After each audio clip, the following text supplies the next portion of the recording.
The story of Sumer and Akkad is a tale of humanity's earliest civilizations, rising in the fertile lands of Mesopotamia between the Tigris and Euphrates rivers, roughly 4000–2000 BCE. This region, often called the cradle of civilization, birthed cities, writing, and complex societies, but it was also a land of rivalry, innovation, and conquest. Sumer, the older of the two cultures, laid the foundations with its city-states, while Akkad's rise under a powerful king unified the region, creating one of history's first empires. In the beginning, Sumer's cities, Uruk, Ur, Lagash, and others, glimmered like jewels in the Mesopotamian plain.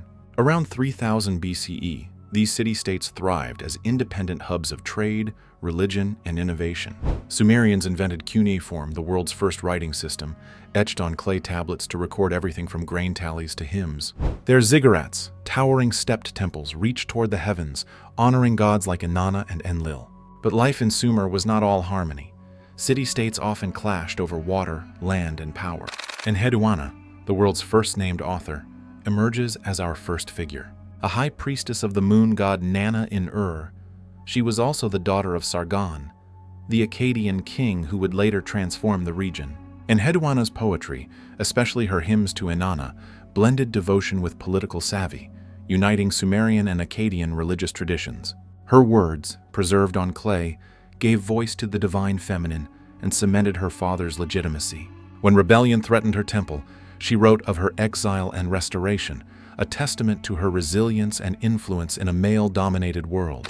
Before Enheduanna's time, Urukagina, ruler of Lagash, stepped into history as a reformer. In a Sumer riddled with corruption, where priests and elites hoarded wealth, Urukagina issued what some call the first legal code. His reforms aimed to protect the poor, curb abuses by the powerful, and restore justice, ideas radical for their time. He reduced taxes and freed citizens from debt slavery, but his idealism made enemies. Rival city Umma, led by Lugal-Zagesi, sacked Lagash, ending Urukagina's reign.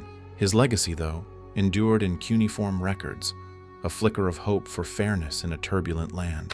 Then came Sargon from 2334 to 2279 BCE, the architect of empire. Born, legend says, to a priestess and set adrift in a reed basket on the Euphrates, Sargon rose from humble origins to become cupbearer to a king in Kish. Seizing power, he founded AKKAD, a city whose exact location remains a mystery. His empire stretched from the Persian Gulf to the Mediterranean, a feat of military and administrative genius. Sargon standardized weights, measures, and trade, blending Sumerian and Akkadian cultures. Yet his reign faced revolts as city-states chafed under centralized power. Sargon's story, blending myth and history, shows a man who reshaped a fractured land.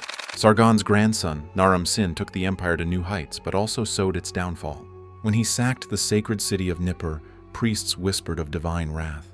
The Gutians, a mountain people, later invaded, weakening Akkad's grip.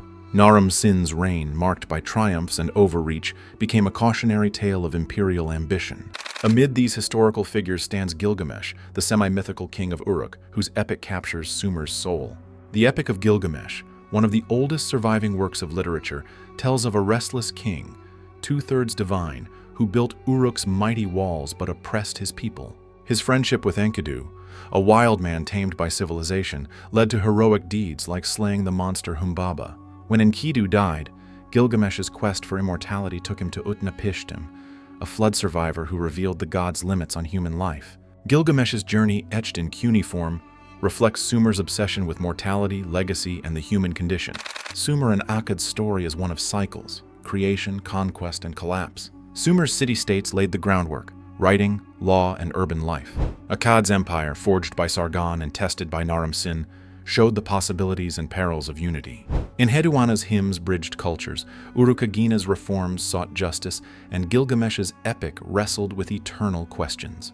By 2000 BCE, the Akkadian Empire had crumbled, but its legacy lived on in Babylon and Assyria, heirs to Mesopotamia's brilliance. These five figures, through their deeds and stories, shaped a civilization that still echoes in our laws, literature, and dreams of immortality.